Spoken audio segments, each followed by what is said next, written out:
Eu sou Mário Persona e essas são as respostas que eu dei aos que me perguntaram sobre a Bíblia.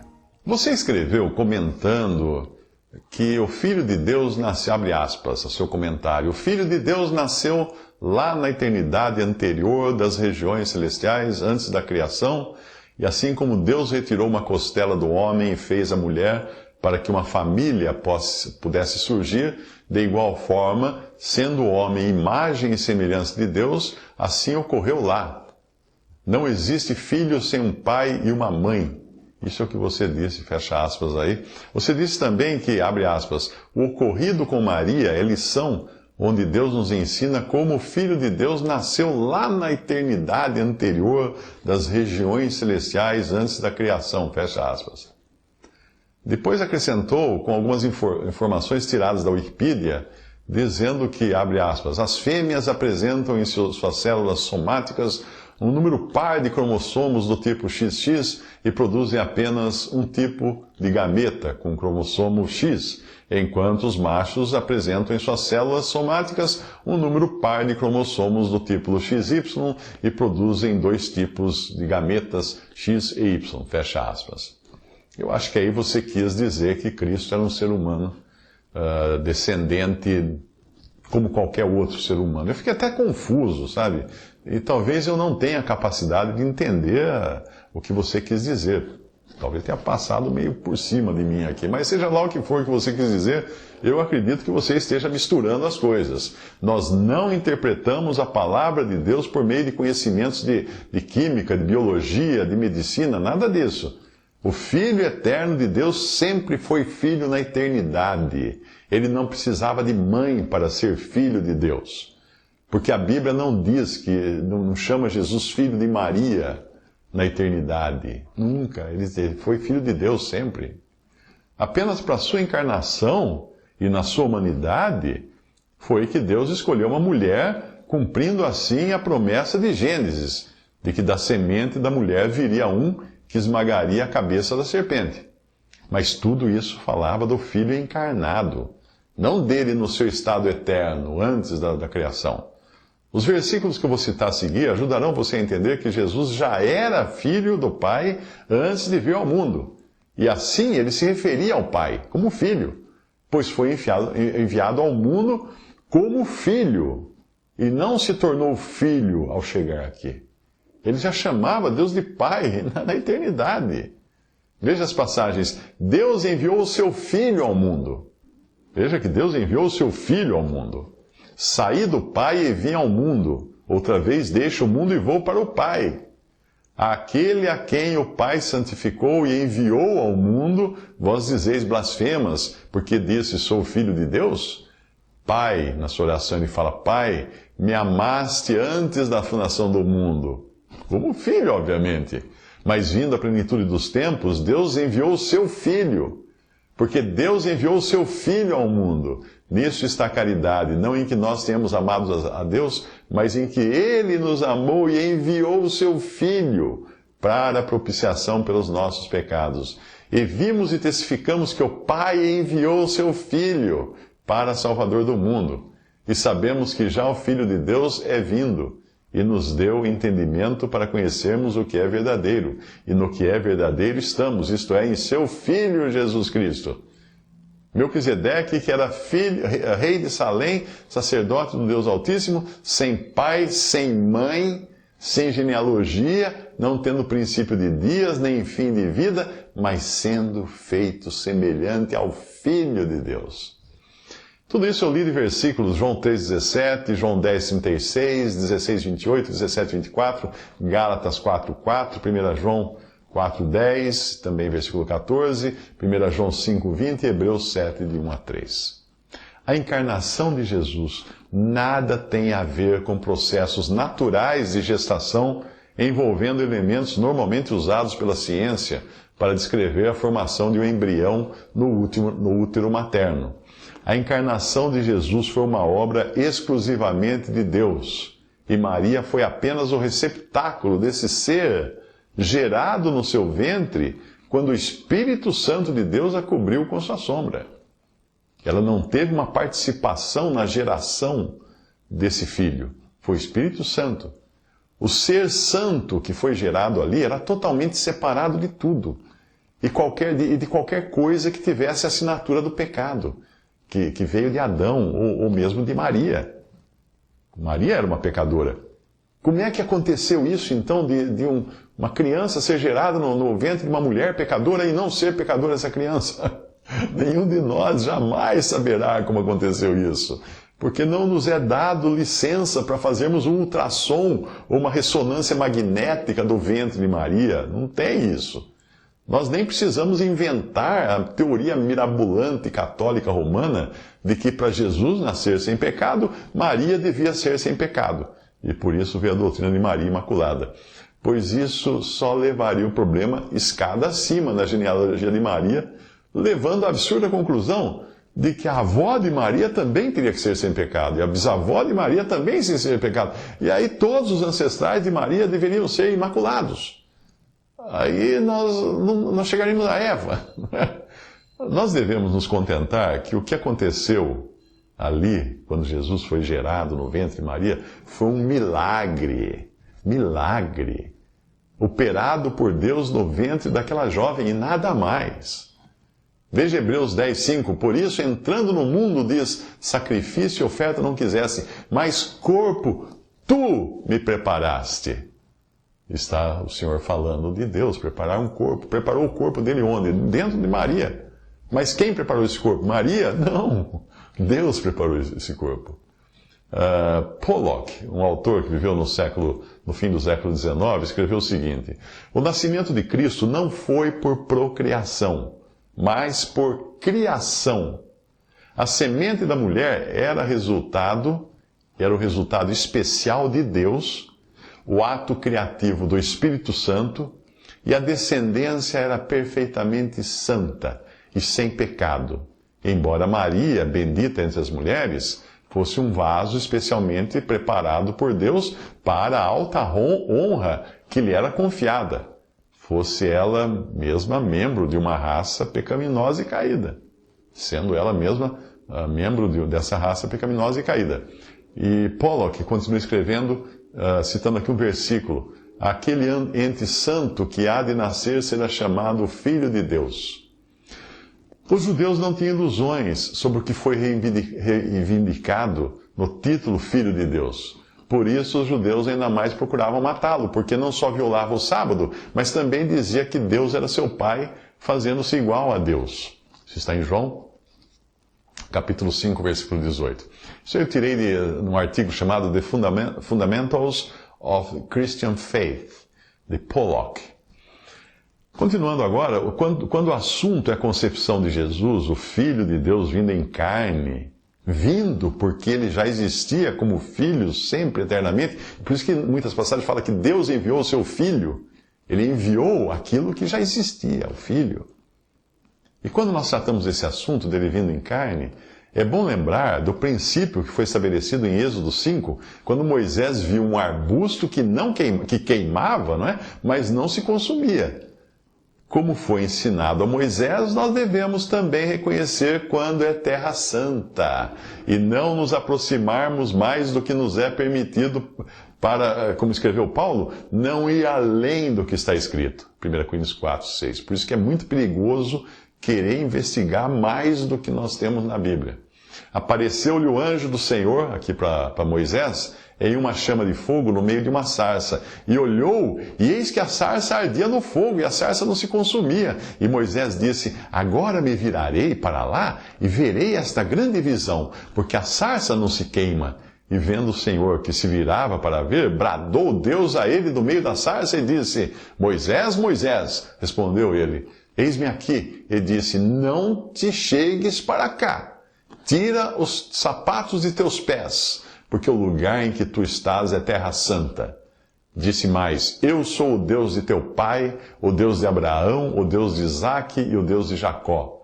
E Moisés encobriu o seu rosto, porque temeu olhar para Deus. Êxodo 3, de 2-6.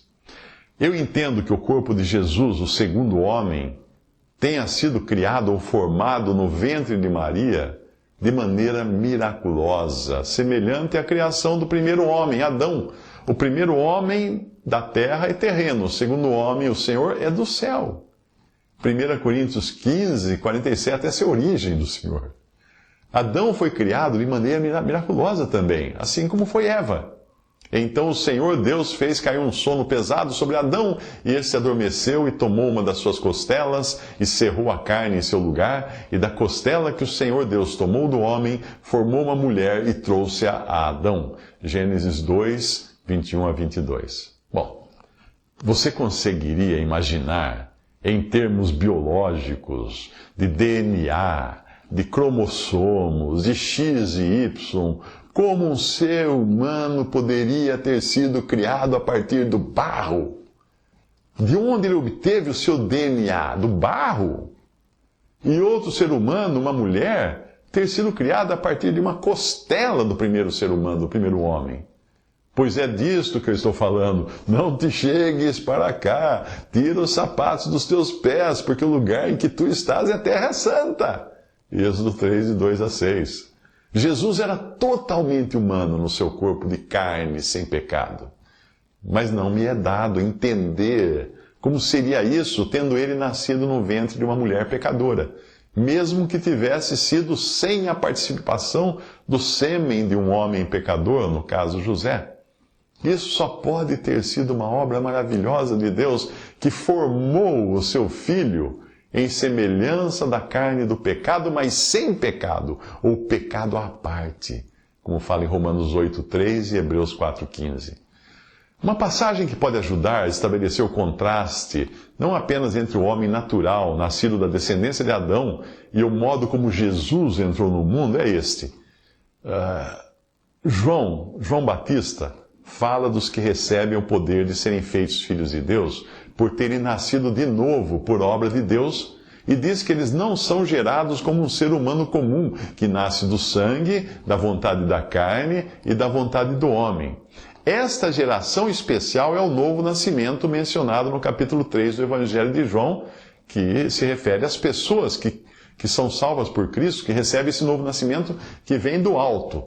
Mas o versículo 14, na continuação, fala da encarnação do Verbo, como algo completamente distinto do nascimento natural, da geração natural.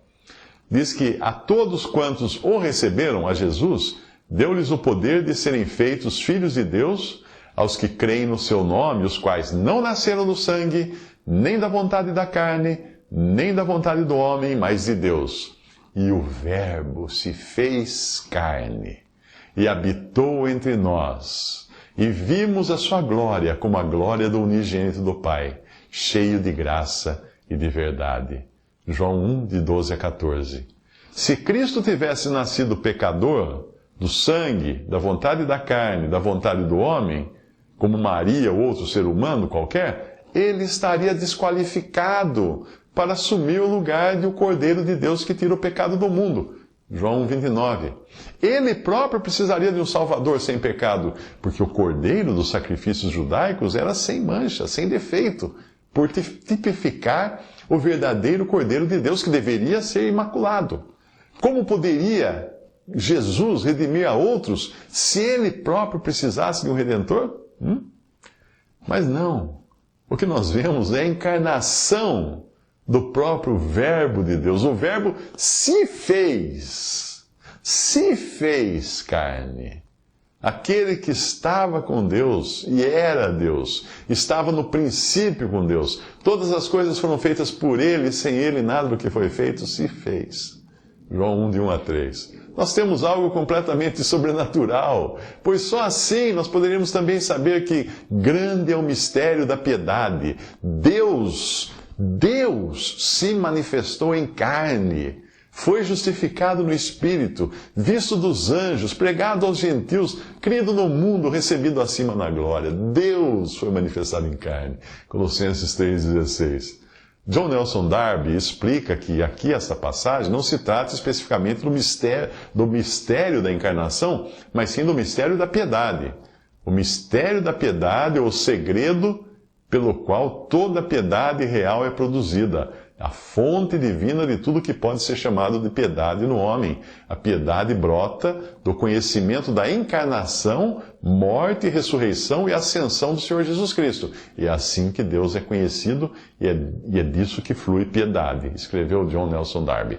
Se Jesus tivesse nascido como qualquer ser humano pecador, ele não poderia exercer a função de sacerdote e intermediário entre Deus e os homens, porque nos convinha tal sumo sacerdote, santo, inocente, imaculado, separado dos pecadores. Guarda bem essa palavra, separado dos pecadores, e feito mais sublime do que os céus, que não necessitasse, como os sumos sacerdotes, de oferecer cada dia sacrifícios, primeiramente por seus próprios pecados, e depois pelos do povo, porque isto fez ele uma vez, oferecendo-se a si mesmo.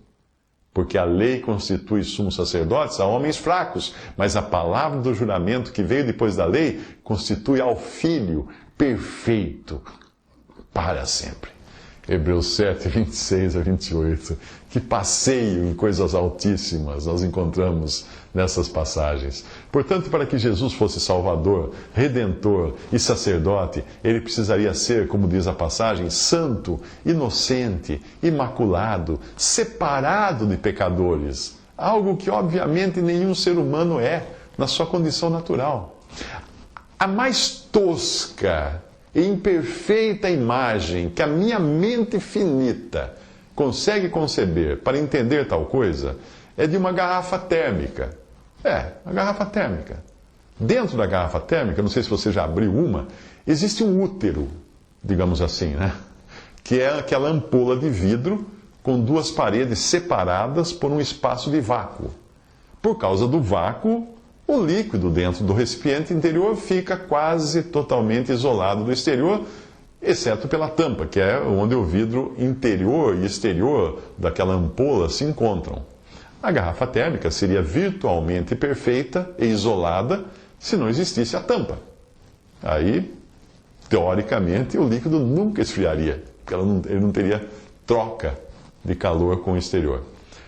A carta aos Hebreus declara que, apesar de ser tentado ou testado, Jesus era naturalmente sem pecado. Porque não temos um sumo sacerdote que não possa compadecer-se das nossas fraquezas, porém um que, como nós, em tudo foi tentado ou testado, mas sem pecado. Outra versão diz, à parte o pecado. Hebreus 4,15. Tamanha era essa isenção da natureza pecaminosa em Jesus, que ele podia desafiar os religiosos judeus dizendo assim, quem dentre vós me convence de pecado? João 8,46. Certamente homem nenhum poderia atender a tal desafio. E ele já era assim desde o ventre de Maria. Ali estava aquele cujo nome seria Emanuel, maravilhoso, conselheiro, Deus forte, Pai da eternidade, Príncipe da paz. A palavra de Deus diz, tu és o que me tiraste do ventre, fizeste-me confiar estando aos seios de minha mãe. Sobre ti fui lançado desde a madre, tu és o meu Deus desde o ventre de minha mãe. Eis que a virgem conceberá e dará à luz um filho, e se chamará o seu nome Emanuel. Porque um menino nos nasceu, um filho se nos deu, e o principado está sobre os seus ombros, e se chamará o seu nome maravilhoso, Conselheiro, Deus forte, Pai da eternidade, Príncipe da paz. Essas passagens estão nos Salmos 22, versículo 9 a 10, Isaías 7, 14 e Isaías 9, versículo 6. Outra evidência clara da natureza imaculada de Jesus foi o que aconteceu na cruz, quando ele foi julgado ali por Deus. Aquele que não conheceu o pecado, Deus o fez pecado por nós, para que nele fôssemos feitos justiça de Deus. 2 Coríntios 5, 21. Se ele não fosse sem pecado e sem a capacidade de pecar, Deus não o teria feito pecado por nós na cruz. Ele já seria isso. A sua natureza imaculada, porém, além de sua natureza divina, fazia com que o pecado fosse nele uma total impossibilidade, o qual não cometeu pecado e nele não há pecado. Escreve Pedro em 1 Pedro 2,22 e João em 1 João 3,5. Ao ser concebido do Espírito Santo e não de um homem comum, Jesus não recebeu a natureza pecaminosa de Adão e muito menos de Maria. O próprio anjo anunciou que o ser que seria gerado nela era santo, por natureza, e filho de Deus, porque o que nela está gerado é do Espírito Santo. O anjo fala em Mateus 1,20. E disse Maria ao anjo: como se fará isto, visto que não conheço homem algum? E respondendo o anjo, disse-lhe: descerá sobre ti o Espírito Santo, e a virtude do Altíssimo te cobrirá com a sua sombra. Por isso também o santo que de ti há de nascer será chamado Filho de Deus. Lucas 1, 34 a 35. Embora a Bíblia não diga explicitamente como a natureza pecaminosa de Maria não passou a Jesus, a Bíblia deixa claro ser ele sem pecado e sem capacidade de pecar, o que comprova sua natureza imaculada. Se isto não bastar, nós devemos nos lembrar de que ele era, antes mesmo da sua encarnação, o Filho eterno de Deus. E, obviamente, o Filho de Deus não iria encarnar em um corpo de carne de pecado. Em nenhum momento ele deixou de ser integralmente Filho e Deus, ainda que tenha assumido um corpo de carne que o tornou também integralmente homem. Porque nele habita corporalmente, isto é, num corpo de carne, toda a plenitude da divindade. E escreve Paulo aos Colossenses, capítulo 2, versículo 9. Visite respondi.com.br. Adquira os livros ou baixe e-books. Visite 3minutos.net. Baixe o aplicativo.